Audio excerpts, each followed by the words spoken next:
Hey, this is Jason Kleberg from the Force 5 podcast, a show that forces a guest to come up with a movie-themed top 5 list topic, and then we reveal our picks on air. Top 5 heist films, top 5 tearjerkers, top 5 movie dogs. Every show you'll be asking yourself, what would be on my list? Guests include directors, screenwriters, actors, podcasters, musicians, authors, and even a professional wrestler. Subscribe to the Force 5 podcast, and you won't just be a listener, you'll be a list nerd. The Force 5 podcast, available wherever you're listening now.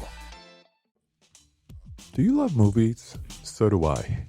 What's up, y'all? It's KB, and I love movies, inviting you to listen to The Conversation, a film podcast where passion meets perspective and opinion. From the old school to the new, I invite a guest on to discuss the movies that thrill us, challenge us, break our hearts, or even blow our minds. There's always new episodes dropping wherever you get your podcasts. So join the conversation. We don't just watch movies. We love talking about them too. The Conversation with KB Loves Movies, a part of Someone's Favorite Productions podcast network.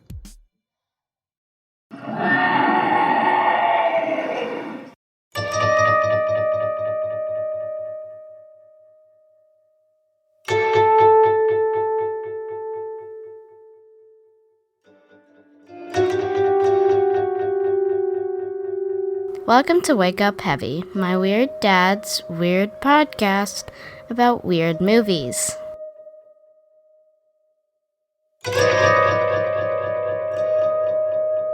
Hello, and welcome back to Wake Up Heavy Recollections of Horror. This is Mark Begley, your host, with another Listy List episode. And this time I'm going back to one of the first little mini episodes on favorite modern horror. So this is more modern horror. To start off, I'll go over a couple of things that have been going on lately. It is starting to get warm, so the fans are back on in the house, and there may be a little bit more of that incidental noise in the background. And there also may be some bird chirpings outside the window that will creep in, and there's not a whole heck of a lot I can do about any of that. So enjoy the extra noises. It's also getting to be around that time when I first started ruminating about doing this. So coming up in a couple of months, I'll probably do a anniversary episode. Maybe get my daughter back on to ask some questions about what has transpired over the last year. What else? April was a really awesome month for Wake Up Heavy, thanks to Mike White being on the Season 2 opener on Taxi Driver. Had about as many plays as the previous 4 months combined, and it has dropped off considerably since then. I've taken a little break here. Last week, I kind of felt like I needed to recuperate just a bit. I think I had put out about an episode per week since January. Not big episodes and nothing too strenuous on my mind or anything like that, but I wanted to catch up on some movie watching and sort of solidify episode 2, which I think I have done. I may have hinted that it's going to be Suspiria for Season 2, Episode 2, and I do have a guest lined up, one of my good friends, my movie buddy Ronnie, and we're going to talk about another movie, and that will be kind of the start of this side project of having guests come on and talk about a horror movie from their past that made an impression. And I will probably announce it at some point or another because I think it's not the best idea to keep it secret if I actually want anybody to listen. It's a werewolf movie from 1981, so you can kind of narrow it down. There are 3 fairly well-known werewolf movies from that year, and we will be discussing one of them.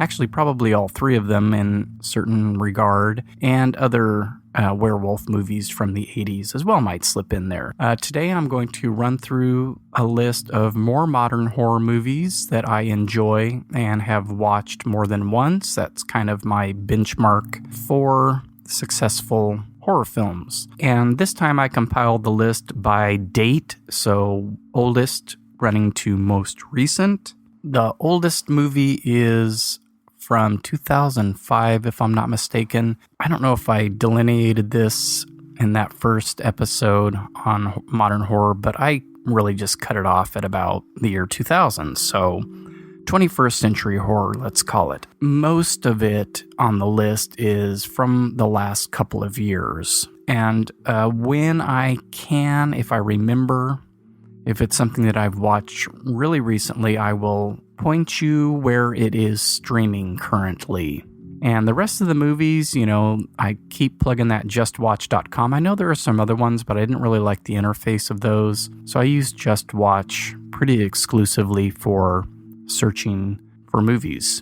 And I will probably rattle off random trivia as I go through the list, director and or actors, if I remember, and other such items. Okay, let's get started. I've got a warm mug of coffee by my side, and I am ready to go all the way back to 2005 with Neil Marshall's The Descent, which is a nice all-female cast of spelunkers, cave divers, who run afoul of some hideous creatures. Next on my list, I have Time Crimes, and this is from Nacho Vigalondo, who did the movie Colossal with Anne Hathaway. And Time Crimes is, of course, a time travel movie. It's maybe more sci-fi than horror. Very similar to a movie called Triangle, starring Melissa George, and I would give Time Crimes the win in that category.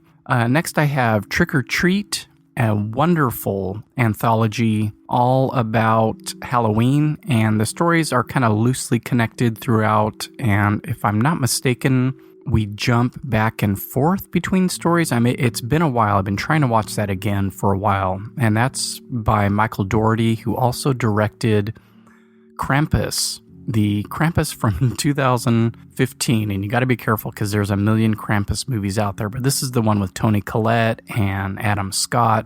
I think I mentioned it when I talked about The Gate as kind of a gateway horror movie.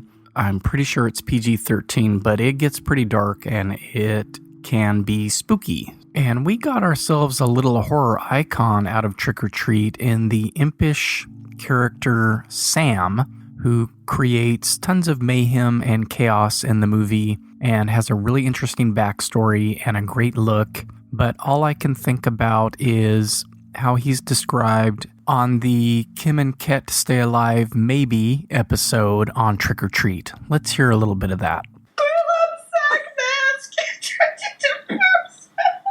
Burp Snap killed me several times. I died from laughter that his fucking name is Burp Snap.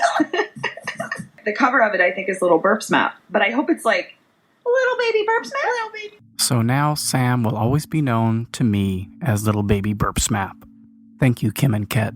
Next, I have The Strangers, which is a movie that I avoided for a long time because I don't like home invasion movies, but I watched it a few years ago all the way through finally and enjoyed it. And I actually liked the sequel, which apparently not very many people liked. Strangers Pray at Night. Really short. I think that was like about 80 minutes, and I enjoyed it. And then next I have a really brutal Korean movie called I Saw the Devil, and it's sort of part of that group of revenge films that came out around the same time, like Old Boy, but it's fairly long and it's really violent, so don't go into it expecting a normal happy-go-lucky horror movie. It's very dark.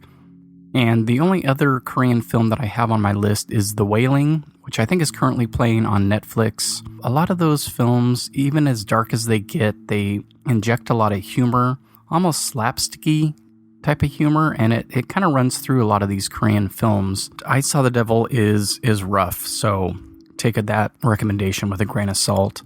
Next, I have two Darren Aronofsky films, and I am not a fan of Darren Aronofsky. Thought I was for a while, and I rewatched Requiem for a Dream and really didn't like the style of filmmaking in that movie at all. And so I kind of avoided Black Swan for a good while. I finally made it all the way through recently and enjoyed it.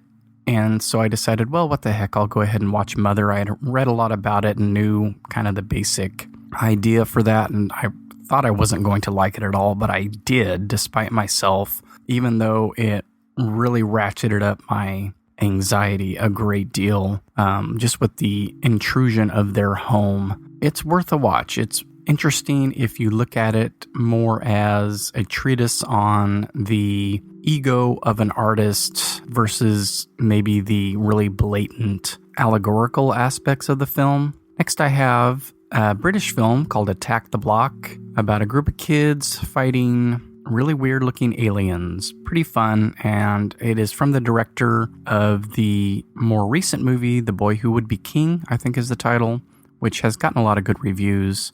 Next on my list is a really, maybe psychological thriller. It might be a stretch putting it in here as horror. It's called Compliance, and it's based on a true story. And I say that because when you watch it, it seems impossible that these people would be doing what they are doing, but it's based on a story about a guy who called a McDonald's and basically tricked all these people into doing horrible things to each other based on the fact that he was a police officer. And they actually did an episode of Law and Order SVU based on the same story, starring Robin Williams. So if you kind of look that up, you might get an idea of what it's about. Very interesting and disturbing and kind of hard to believe that it's true. Next, I have a really great British movie called Under the Skin with Scarlett Johansson. Again, this is more on the sci-fi end of the spectrum. A little word of advice on this one. It's very slow. Not a lot happens, but it looks amazing. The soundtrack is amazing. A really fascinating, simple yet profound story that I enjoyed greatly. Watched it again recently, actually. And then I think this is a movie that just barely missed my list last time called Contracted, and there is a sequel, and I like both, and it is, I don't know if I describe it without giving away kind of the twist.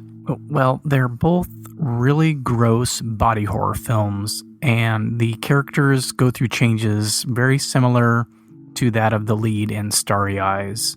I'll just leave it at that.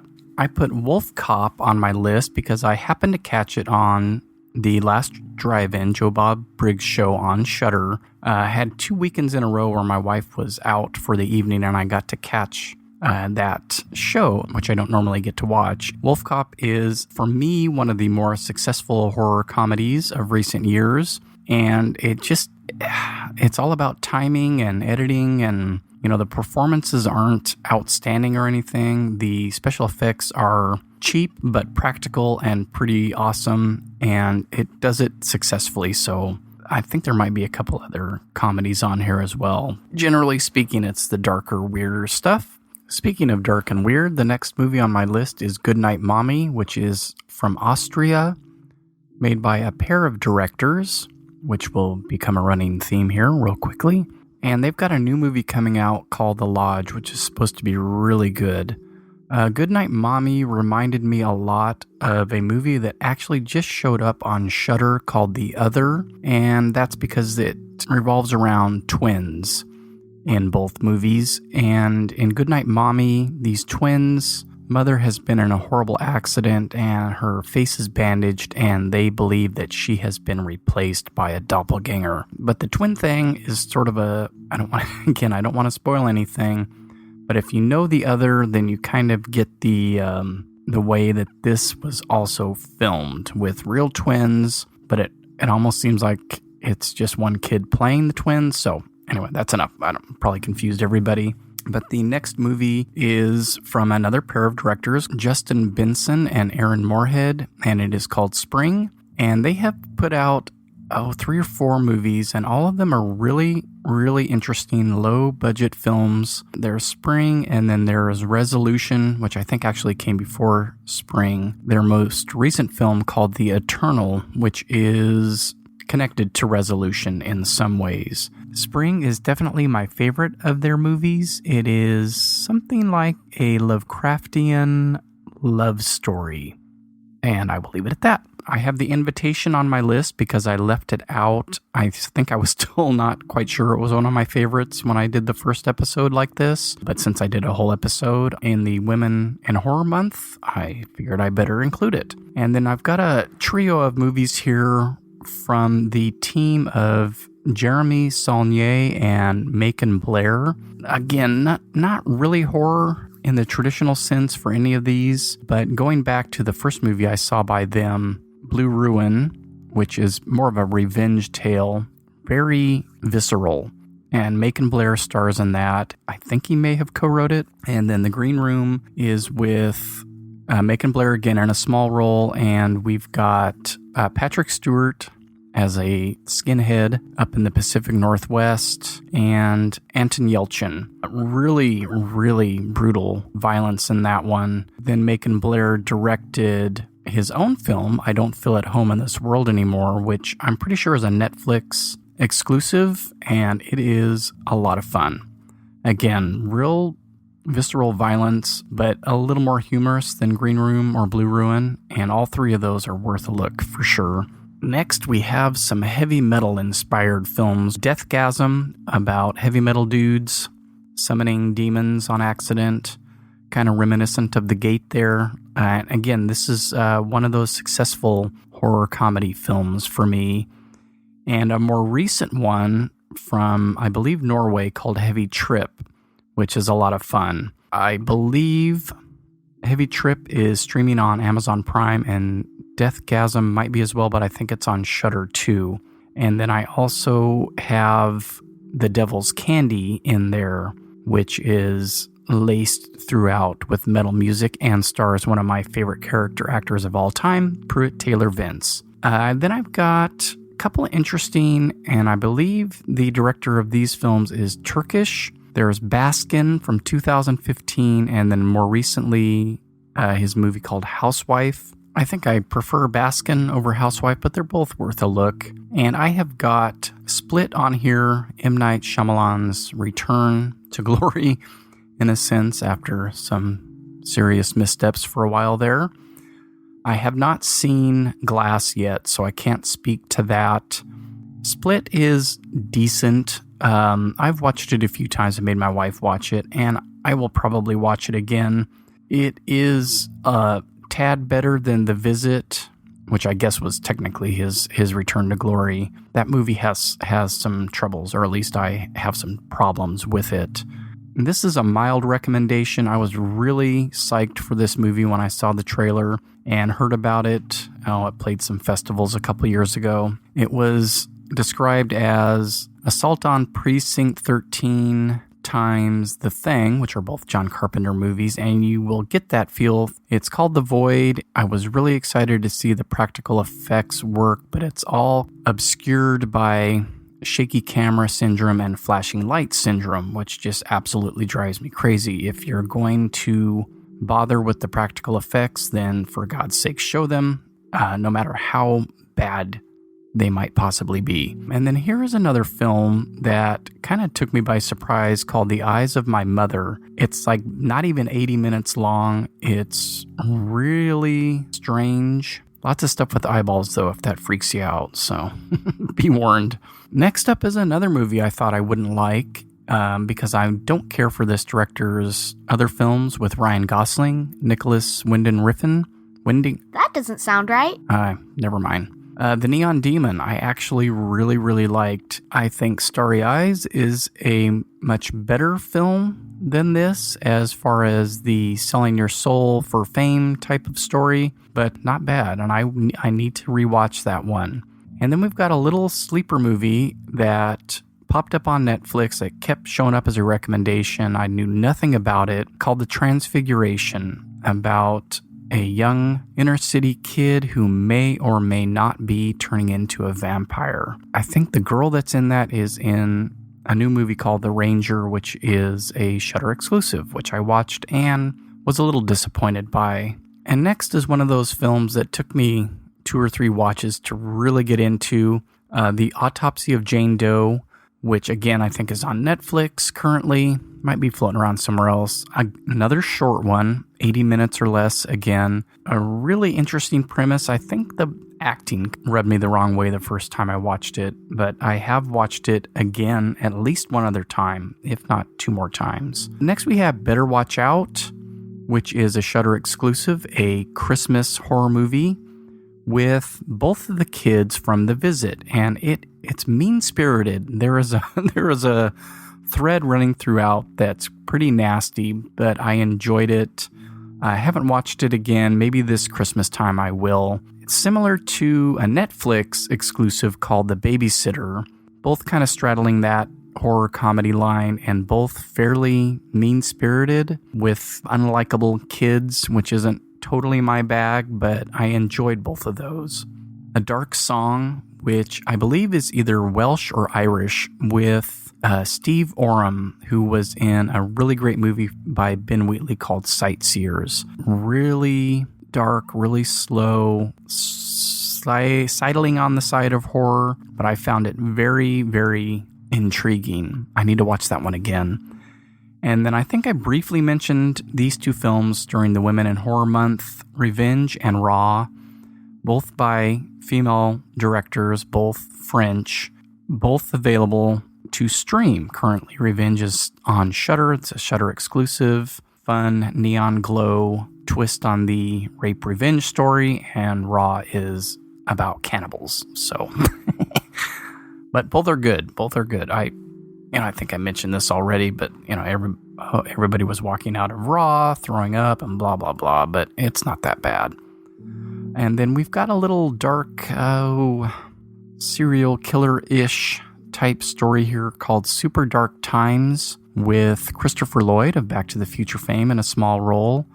And, who was the young guy that's in it? He's been in a bunch of stuff. I don't know why I didn't put these names on my list for things like this. Oh, and then here was a wonderful discovery recently. This kept showing up on Shudder, and I couldn't figure out what the heck it was. Finally took a chance on it and discovered that it was a delightful Estonian folktale, and the movie is called November, and it is absolutely crazy and fun and strange. And I guess if you're familiar with Estonian folktale, it might not seem as strange as I found it. Just one of those delightful kind of dark fairy tale movies that I like Valerie and Her Week of Wonders.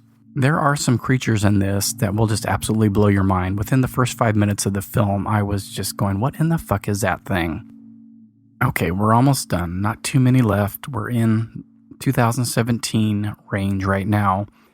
And here's another movie that popped up on Netflix that I hadn't heard much about. I actually watched the trailer and thought it was a remake of a Canadian film called Rituals, with a bunch of old dudes out in the forest who run afoul of, the locals, Deliverance, but with old guys. Actually, really great movie. And this sort of seemed to have a similar vibe, but it was younger guys, and I thought, they just did it with young dudes instead of old dudes. But that is not it. They are in a forest. They don't run afoul of redneck, inbred, pig. Oh, I'm not going to say it.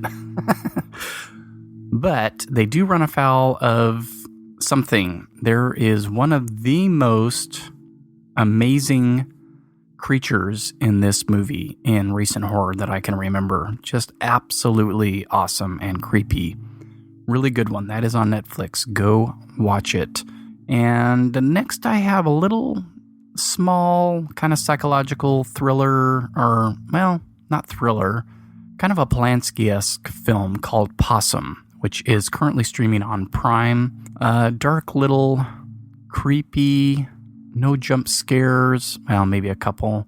Guy alone, is he losing his mind type of story, which is totally my jam. And then another one that's streaming on Prime is called The Dark, and there are about 1 million movies with that title. So this is the one by Justin P. Lang, and it stars the girl who was in the first season of The Sinner and played Jessica Biel's sister.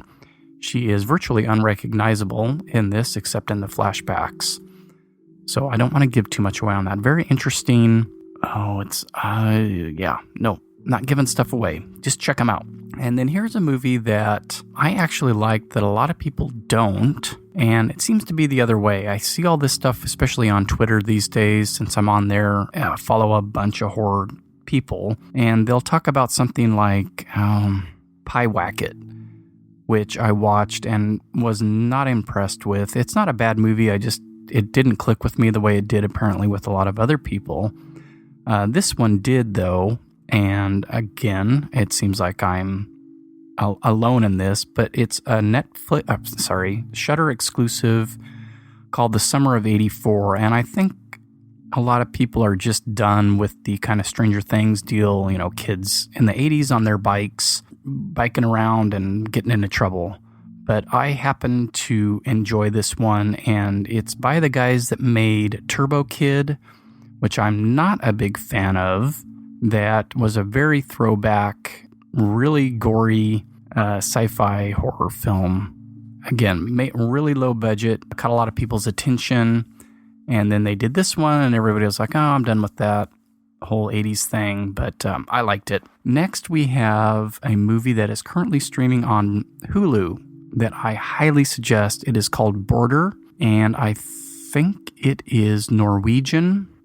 No, I'm probably wrong. Hold on, let me check. No, that's not right. It's Swedish and or Danish. And it is another one of those kind of dark adult fairy tales. And the story it's based on is by the same writer of Let the Right One In, which didn't quite make my list last time. I know I mentioned that and Let Me In, but I will include them on my list this time.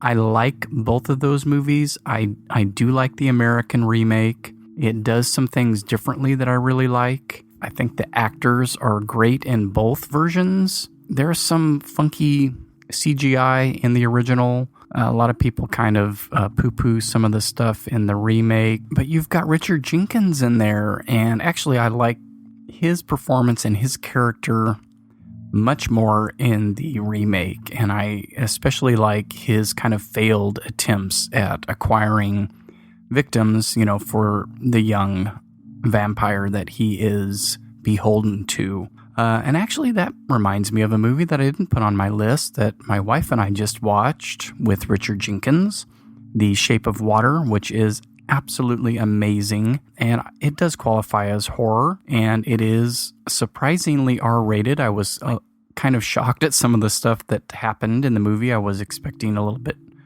more of a PG-13. Not that I mind you, but I didn't really pay any attention to what the rating was and realized pretty quickly that it was a hard R. So very good movie. Should be on my list. I totally forgot about it, but here we go.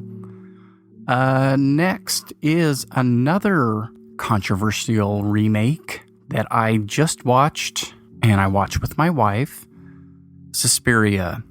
I love the original. I'm doing an episode on the original. I really, really like this remake, and I won't talk too much about it now, but we will get into it on that episode. It's on Amazon Prime. It is 2.5 hours. Watch it. And that is the player image for this episode, and even though it's not spooky or bloody or gory, it kind of fits the color palette of the film, the costuming of the film, and just the feel of the movie to me. So, plus I like that actress. She's been in a bunch of genre movies. Marrowbone, which is decent, which also has Anya Taylor-Joy in it from The Witch and Split. And she was in A Cure for Wellness, which is also fairly interesting. Gore Verbinski movie, kind of horror-ish, psychological horror, I guess. But yeah, that's Mia Goth in that picture. And next I have Mandy, which I did a little short episode on, so I won't talk any more about that. Probably one of my absolute favorites from last year that I had a chance to see already. It's crazy evil. And another one probably would make my top 10 for 2018 is Annihilation. And there's, some Twitter argument over whether it's actually horror or not. But I say for the bear creature alone, it qualifies. And that director's previous film, Ex Machina, not horror at all, basically pure sci-fi, is really good. Annihilation is on Prime, and I think Ex Machina has now moved over to Netflix. It's one of those A24 movies that always ends up on Prime, but now everything is, once they leave Prime, they are on Netflix the same day. And then we have Upgrade, which I brought up briefly in my discussion on The Invitation because they both star Logan Marshall Green. And Upgrade is a movie that I liked way more than I expected. And it made me think of Lee Whannell, who is in part responsible for the Conjuring movies, the Insidious movies, the Annabelle movies, none of which made the list technically, but are all worth a look. The Conjuring films, they start out really great, 70s creepy, slow burn horror, and then they go batshit crazy and get into all the CGI effects and go a little bit over the top for me. I liked both Annabelle movies. A lot of people didn't. Not enough to put them on my favorite list, but they're worth a look, and there's a new one coming out, I guess, which is supposed to be a little better than the first two. The Insidious films, I've enjoyed to a certain point.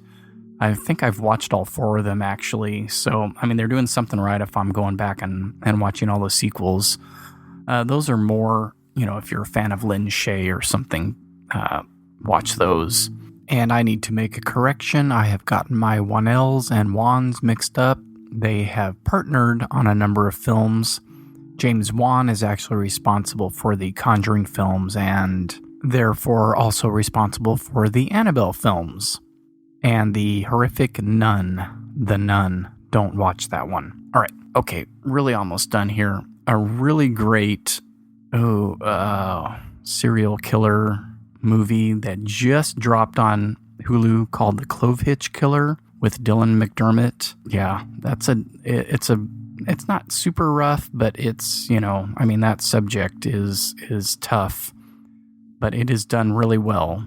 And then another A24 movie, and I don't even think I realized it was an A24 movie, called The Hole in the Ground, and that just landed on Amazon Prime as well. It's a mother and son, and it goes into one of those subgenres that I enjoy about the, I don't want to say changeling, what you think that your kid is not your kid or your mom isn't not your mom, kind of like in Goodnight Mommy. Some of the biggies from last year I still have not seen, like Us or the new Pet Sematary, which I am excited for, and the new Halloween, which I should be watching soon. It's going to end up on HBO here sometime this month, and I just don't get to the theater that much, so I wait for them to stream because I'm cheap. I wanted to give an honorable mention to the films of Eli Roth, who I kind of lambasted in the Eraserhead episode, but I like the Hostel movies. I like Green Inferno, despite itself. I like Knock Knock because it's batshit crazy. And Cabin Fever I mentioned, I think, in that whole Eraserhead episode, but there's something that keeps taking me back to his films. A lot of the acting is atrocious. A lot of the dialogue is just insane. I guess it's the kind of closest thing we have to like super cheesy exploitation 70s films, and I'm there for whatever he does next. And The House with the Clock in Its Walls was amazing. So maybe he's found his niche finally with kiddie horror. It was great. Better than the Goosebumps movies. So alrighty, I think that wraps up my list. I'm sure I've left some stuff off. Oh, actually, I'm seeing Mercy Black on my list, which is getting more of an honorable mention. It's on Netflix right now, kind of dropped quietly. It's sort of a Slender Man tale. Actually, really reminded me of the true life tale of those girls, I think back in the Midwest, who killed or attempted to kill their friend because of that Slender Man deal. And I enjoyed it because they didn't do the usual kiddie horror tropes of blacked out eyes and unhinged jaws and tons of jump scares. So it won me over in that regard. It's on Netflix, worth a look. I don't think it was very long. Alrighty, that is it for the list. Hopefully you can find something that you enjoy from it. If you don't blame me. Like what you like, don't like what you don't like. It's all good. I think I went over most of the news at the beginning of the episode, but I did want to mention that Brian Taylor, who usually does the player images, is doing some illustrations for a book and is unable to do these for a while. So the one for this episode I made will be doing most of them from here on out myself, so the quality will probably be a little bit lower than usual. He does some very fancy work on these, which probably go unnoticed by most people, but if you look carefully at the image for the Eraserhead or even the Taxi Driver episodes, he actually illustrates part of those to extend them so that they fit into that square. So anyway, he does a lot of work on those, and for now, with me doing them, I'm just cropping squares out of whatever images I can find online. The artwork for the Suspiria episode itself, he got done before he had to take a break from doing these for me. But this one I created, and then after that I'll be doing as many as I need to for different episodes. So I just wanted to make that clear that it is not his work. I am just using the logo and pasting them onto whatever I can find that's decent enough to use for the SoundCloud players. I don't think the artwork actually goes through to iTunes in most cases, but that is it, I think. Thank you for joining me. This went a little bit longer than I expected, but I think I had twice as many movies as last time, and I will continue to do these episodes because people are still making horror movies. Alrighty, thank you very much for listening. This is Mark signing off, and don't forget to wake up heavy. Little baby burp smack.